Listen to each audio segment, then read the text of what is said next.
వాళ్ళ పేరు మీద రాసుకుంటే పిల్లలు మేమే ఒక్క రూపాయి ఇవ్వడు, మాకు ఒక్క పైసా కూడా ఇవ్వడు. మాకు జ్వరం వచ్చిందంటే ఒక 500 పంపిస్తాడు, 5 సార్లు లెక్కలు అడుగుతాడు. మొన్న 30,000 ఇస్తే 30,000 30 సార్లు లెక్కలు అడిగిండు. అయినా మా అమ్మ 30,000 ఇచ్చేసింది. మా అమ్మ ఎంత పేసిందని మా అమ్మని అట్లా చంపిండు. మా అమ్మ ఎంత పేసిందని అట్లా చంపిండు. ఆయన కూడా అదే శిక్ష కావాలా, అదే శిక్ష కావాలా. ఫుల్ తాగుతాడు. 2 years నుంచి గొడవలే. అక్కడ గొడవ అవుతుందని అమ్మమ్మ వాళ్ళ ఇంటి దగ్గర 1 year అయిగా ఉన్నాం. అయితే మొన్న వచ్చి 20 days అవుతుంది. ఆడే ఉండమన్నాడు. ఆడ పడత్తలేదు కదా, ఆడే ఉండమన్నాడు. ఆర్మూల్ అన్న అంకపోలు అనే రూమ్ చూడంటే ఆర్మూల్లో చూసినాం.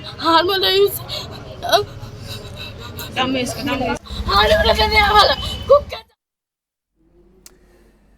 కళ్ళ ముందే తల్లిని తండ్రి చంపేస్తూ ఉంటే నిస్సహాయంగా ఉండిపోయారు ఆ కుమార్తెలు ఇద్దరు కూడా.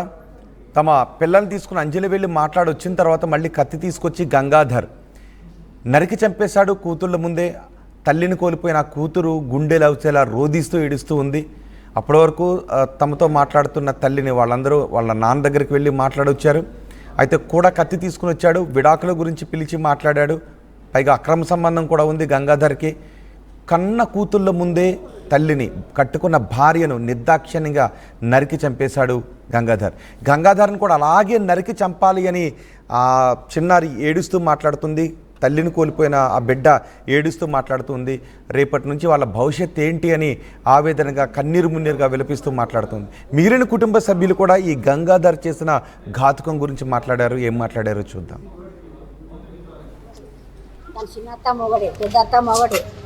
నా బిడ్డ ఒకటి, అందరూ 5 ఊరు 6 ఊరు. అదే 5 ఊరికి 6 ఊరికి ఎప్పుడు చంపాలంటే ఈయన మేనత్త కొడుకు అయ్యని నా కొడుకులు ఒత్తుకొని సారు ఇది నా బిడ్డ పనులు చేశారు. ఇప్పుడు నా పిల్లల్ని కూడా వాళ్ళు మీరు తల్లికి తండ్రికి పుట్టిన మాట నిన్న లంజలు నమ్ముడిల్లు అదే పసిస్తా నా దగ్గర వండు. ఇప్పుడు మాట్లాడిన పిల్లల్ని అదే పసికి ఇస్తా అంటాడు సారు. తండ్రి ఇంత ఘోరం మాటలు, ఇంత కొడు కత్తి ఘోరంగా మన మేకను కోసినట్టు కోసిండు. మేకని మాకు సారు ఏది తెలియదు.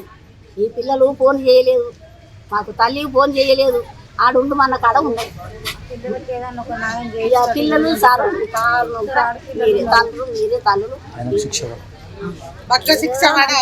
కాదంటే మామూలు శిక్ష కాదు.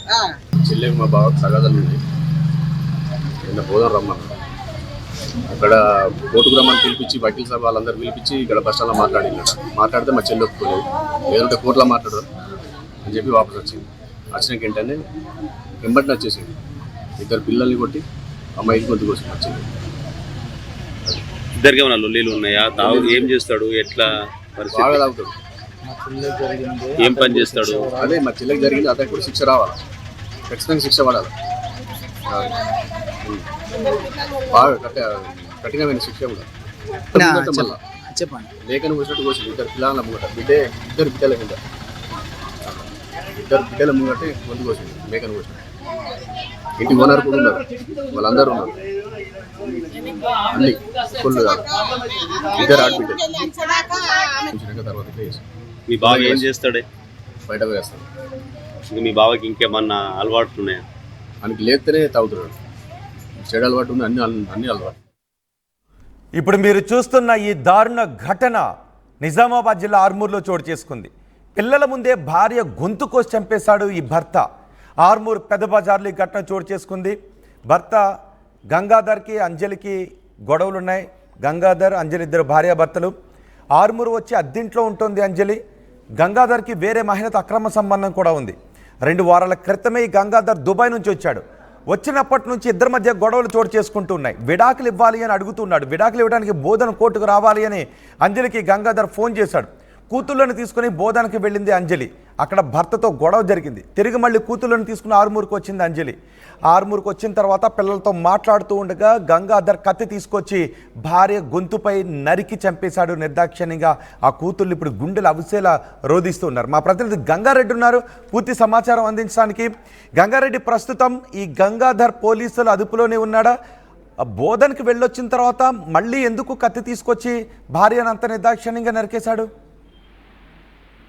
రోహిత్ అయితే కట్టుకున్న భార్యను కన్న పిల్లల ముందనే కడతేర్చేయాడు ఆ దుర్మార్గుడు. ఏదైతే గంగారెడ్డి అనే వ్యక్తి గత 18 ఏళ్ల క్రితము అంజలిని మెట్పల్లి ప్రాంతానికి చెందిన అంజలిని పెళ్లి చేస్తున్నారు. వారికి 2 కుమార్తెలు. ఆ కుమార్తెల ముందే ఏదైతే హత్య చేయడం పూర్తిగా కన్నీరు మిన్నూరుగా వినిపించింది కుటుంబం. ఆ 2 కుమార్తెలు అనాథగా మారిన పరిస్థితి. అయితే వీళ్లకు గత 2 ఏళ్లుగా ఫ్యామిలీ సమస్యల విషయంలో కోర్టులో కేసు నడుస్తుంది. ఆ కోర్టు విషయం విడాకుల విషయమై గొడవ జరిగినట్టు తెలుస్తుంది. అతను గత 18 ఏళ్ల క్రితము పెళ్లి చేసుకున్న భార్యను, అయితే 2 పిల్లలు కావడం, అయితే ఇటీవల 2 ఏళ్ల క్రితము కుటుంబంలో గొడవలు రావడం, భర్త గతంలో దుబాయ్ వెళ్ళి వచ్చాడు. వెళ్ళి వచ్చిన క్రమంలో తరచూ గొడవలు జరగడం, దానికి అంతకు సంబంధించి భర్త పైన అనుమానం పెంచుతుంది భార్య అంజలి. అదే కోణంలో కూడా భర్త ఇతరులతో సహజీవనం చేస్తున్నాడనే కోణంలో గత వారం రోజుల క్రితము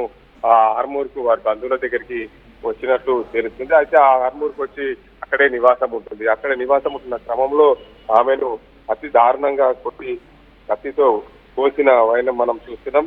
ఏదైతే ముఖ్యంగా గత బోధన్ ఫ్యామిలీ కోర్టులో విడాకుల విషయం మాట్లాడదాం రండి అని చెప్పి బోధన్ వరకు పిలిపించుకున్నాడు గంగారెడ్డి పిలిపించుకున్న నేపథ్యంలో అక్కడ అంజలి కోర్టులో మాట్లాడదామన్నో బస్టాండ్లో ఎందుకు మాట్లాడాలని చెప్పి అన్న నేపథ్యంలో నేను వెళ్తాను అని చెప్పడంతో అతను వెళ్ళిపో అన్నాడు. వారి వెంటనే వెంబడించి ఆర్మూర్కు రాగానే ఆర్మూర్లో పెద్ద బజార్లో నివాసం ఉంటున్న అంజల్ని ఏదైతే మేకతో వచ్చినట్లు కత్తితో కోయడం, ఆ కళ్ళ ముందే ఆ పిల్లలు కన్నీరు మున్నీరుగా వినిపిస్తున్న పరిస్థితి. అతను పోలీసులు అయితే అదుపులో తీసుకున్నారు. గంగారెడ్డిని ఆర్మూర్ పోలీసులు అదుపులో తీసుకున్నారు, పూర్తిగా విచారిస్తున్నారు. ఆ ఘటన స్థలానికి కూడా నిజామాబాద్ పోలీస్ కమిషనర్ సాయి చైతన్య కూడా పరిశీలించారు. అసలు ఇంత కక్ష పెంచుకోవడానికి ప్రధాన కారణం ఏమై ఉంటుందనే కోణం కూడా విచారిస్తున్నారు.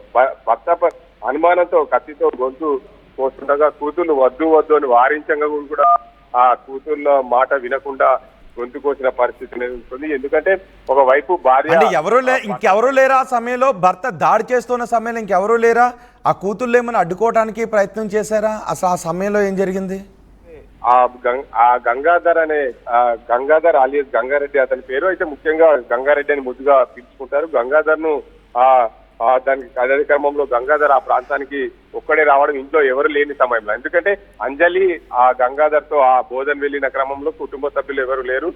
వారి వెంట కూడా అంజలి కూతుర్లు 2 కూడా వెళ్ళడం, దానికి అంతటికి కూడా ఆ గంగాధర్ వారిని వెంబడించి ఆర్మూర్లో పెద్ద బజార్లో నివాసం ఉన్న వారిపైన ఒక్కసారిగా దాడి చేశారు. అయితే గత కొన్ని రోజులుగా వీళ్ళకి గొడవ జరుగుతున్న విషయం ఏంటంటే భార్య పిల్లల చదువుల కోసం ఆర్మూర్లో వచ్చి ఉండేందుకు ప్రయత్నించింది. అయితే భార్యపై అనుమానం పెంచుకున్న భర్త గంగాధర్ ఎలాగైనా కళ తీర్చాలనే కోణంలో కూడా అనుమానం పెంచుకున్నారు. కానీ అతను చేసే పనులు నచ్చక భార్య ఇంటి నుండి వెళ్ళొచ్చింది. గంగాధర్ అతనిపై ఏదైతే గత కొన్ని రోజులుగా వేరే అమ్మాయితో సహజీవనం చేస్తున్నట్టు తెలియడంతో ఆమె భరించలేక వద్దు అని చెప్పి అతన్ని వదిలేసి రావడం పూర్తిగా సంచలనంగా మారింది. ఏదేమైనప్పటికీ గంగాధర్ అలియాస్ గంగారెడ్డి అతను గత కొన్ని రోజులుగా ఏదైతే విడాకుల కోర్టులో కేసు అప్లై చేశారో విడాకుల కోసం రావాలని చెప్పి పిలవడంతో ఆమె అక్కడికి వెళ్ళడం పూర్తిగా ఎందుకంటే అక్కడికి వెళ్ళడం నేపథ్యంలో అతనికి పూర్తిగా తెలిసి వచ్చింది ఈమెను ఏం చేసినా ఏమన్నది అనే ఉద్దేశం మీద అతను ఉన్నట్లు తెలుస్తుంది. ఏదేమైనప్పటికీ ఆర్మూర్ వరకు వెంబడించి ఆర్మూర్లో పెద్ద బజార్లో నివాసం ఉన్న ఆమెపై ఒక్కసారిగా దాడి చేసి హతమార్చిన వైనం పోలీసులు అయితే అదుపులో తీసుకున్నారు. పూర్తి స్థాయిలో ఎంక్వైరీ చేసేందుకు సిద్ధమయ్యారు. అతన్ని ఇలాగే మా అమ్మనైతే ఎలాగ చంపాడో అతన్ని కూడా ఉరి తీయాలని చెప్పి కుటుంబ సభ్యులు కూతుర్లు కూడా వేడుకుంటున్న పరిస్థితి నెలకొంది. రోహిత్ రెడీ అంగారెడ్డి, నిజామాబాద్ ఆర్మూర్లో దారుణం జరిగింది. పిల్లల ముందే భార్య గొంతు కోసి చంపేశాడు భర్త. ఆర్మూర్ పెద్ద బజార్లో ఇప్పుడు మీరు చూస్తున్న ఈ ఘటన చోటు చేసుకుంది. భర్త గంగాధర్ అలియాస్ గంగారెడ్డితో భార్య అంజలికి గొడవలున్నాయి. ఆర్మూర్ వచ్చి అద్దింట్లో ఉంటుంది అంజలి. గంగారెడ్డికి వేరే మహిళతో అక్రమ సంబంధం ఉంది. 2 వారాల క్రితమే దుబాయ్ నుంచి వచ్చాడు గంగాధర్. వచ్చినప్పటి నుంచి ఇద్దరి మధ్య గొడవలు చోటు చేసుకుంటున్నాయి. విడాకులు కావాలని అడుగుతున్నాడు. బోధన్ కోర్టుకు రావాలి అని అంజలికి గంగాధర్ ఫోన్ కూడా చేశాడు. దీంతో తన కూతుళ్ళిద్దరిని కూడా తీసుకుని అంజలి బోధన్ కోర్టు దగ్గరికి వెళ్ళింది, బోధన్కి వెళ్ళింది. మళ్ళీ ఆ కూతుళ్ళని తీసుకుని తిరిగి తన ఇంటికి వచ్చేసింది, ఆర్మూర్కి వచ్చింది. ఆర్మూర్కి వచ్చిన తర్వాత కూతుళ్ళతో మాట్లాడుతూ ఉండగా కత్తి తీసుకొచ్చి గంగాధర్ భార్య అంజలి మెడపై నరికి చంపేశాడు. కన్న కూతుళ్ళ కళ్ళ ముందే తల్లిని నరికి చంపేశాడు. కన్న తల్లి రక్తపు మడుగులో ఉంటే ఆ పిల్లలు తట్టుకోలేకపోయారు. ఇప్పటికీ కన్నీరు మున్నీరుగా ఏడుస్తూ ఉంటే వాళ్ళని ఓదార్చడం ఎవరి తరం కావడం లేదు. ప్రస్తుతం ఈ ఘటనకు సంబంధించి పోలీసులు కూడా మాట్లాడారు. పోలీసులు ఏం మాట్లాడారు చూద్దాం. సుమారు 3 గంటల ప్రాంతంలో ముద్దంగుల అంజలి అని మృతురాలను తన భర్త గంగాధర్ చంపాలని ఉద్దేశంతో నిన్న సొంత గ్రామం సాటాపూర్ నుంచి వచ్చి తన వెంట కత్తి తీసుకొని వచ్చి గొంతు కోసి చంపి పారిపోయినాడు. ఈ విషయంపై మృతురాలి అన్న నాగరాజు ఫిర్యాదు మేరకు దర్యాప్తు చేసి దర్యాప్తు ప్రారంభించారు. నా పేరు ఇందు, మా అమ్మ పేరు అంజలి, మా అక్క పేరు స్పందన, మా నాన్న పేరు గంగాధర్. మేము చిన్న ఉన్నప్పటి నుంచి మాకు 12 ఏళ్ళ నుంచి దేశం పోతుంది. మాకు ₹1 ఎక్కువ చారలే ఉన్నాయి. చేసిన పైసలన్నీ సెల్ అకౌంట్లోనే ఇస్తాడు, తల్లి అకౌంట్లో వేస్తాడు, మెన్నత్ అకౌంట్లో వేస్తాడు. మాకు ₹1 ఇయ్యాడు. నిన్న ఫోన్ వేసి కోర్టుకిరా అంటే విడాకులు తీసుకున్నాం, కోర్టుకి రానంటే కోర్టుకి పోయినాం. కోర్టుకి పోయిన తర్వాత కోర్టులో మాట్లాడతలే, బస్ స్టాండ్లో మాట్లాడుతుంది. బస్ స్టాండ్లో మా అమ్మ ఏమన్నా కోర్టులో మాట్లాడతాను పిలిపించి బస్ స్టాండ్లో మాట్లాడతాను. నేను ఉండ కోర్టులో మాట్లాడిపిస్తానంటే నేను ఉంటాను, లేకుంటే పోతా అంటే సరే నువ్వు పో అని అనుకుంటాను అన్నాడు. పొమ్మని అన్నాడు. నిన్న వచ్చిండు. అక్కడి నుంచి ఇక్కడికి వచ్చే వరకు 2:30 ఇట్లా అయిపోతుంది. అయితే వచ్చిండు. అసలు అత్తున్నాను కూడా చెప్పలేడు. వచ్చి కోడని కోసిండు మా అమ్మని. మా బతుకులేం కావాలా, మేము ఎట్లా ఉండాలి ఇప్పుడు? నాకు తల్లిని దూరం చేసిండు అని చేసి ఉరి శిక్ష కావాలనికి ఉరి శిక్ష కావాలి. మధ్యలో ఉంది అని మేనత్త, అని చెల్లి, అని తల్లి, అని తమ్ముడు, వాళ్ళకు కూడా శిక్షలు కావాలా ఉన్నాయని వాళ్ళ పిల్లల మీద రాసుకుంటే పిల్లలు మేమే ₹1 ఇయ్యాడు. మాకు ఒక్క పైసా కూడా ఇయ్యాడు. మాకు జ్వరం వచ్చిందంటే ఒక 500 పంపిస్తాడు, 5 సార్లు లెక్కలు అడుగుతాడు. మొన్న 30,000 ఇస్తే 30,000లో 30 సార్లు లెక్కలు అడిగిండు. అయినా మా అమ్మ 30,000 ఇచ్చేసింది. మా అమ్మ ఎంత పేసిందని మా అమ్మని అట్లా చంపిండు. మా అమ్మ ఎంత పేసిందని అట్లా చంపిండు. ఆయన కూడా అదే శిక్ష కావాలా, అదే శిక్ష కావాలా. ఫుల్ తాగుతాడు. 2 years నుంచి గొడవలే. అక్కడ గొడవ అవుతున్నాను. అమ్మమ్మ వాళ్ళ ఇంటి దగ్గర 1 year అయిగా ఉన్నాం. అయితే మొన్న వచ్చి 20 days అవుతుంది. ఆడే ఉండమన్నాడు. ఆడ పడత్తలేదు కదా, ఆడే ఉండమన్నాడు. ఆర్మూలన్న అంకపూల్ అనే రూమ్ చూడంటే ఆర్మూల చూసినాం. ఆర్మూల చూసి ఆడవాళ్ళ కావాలా, కుక్క చావు కావాలా, ఇల్లు ఉన్నాళ్ళు అని మేనత్త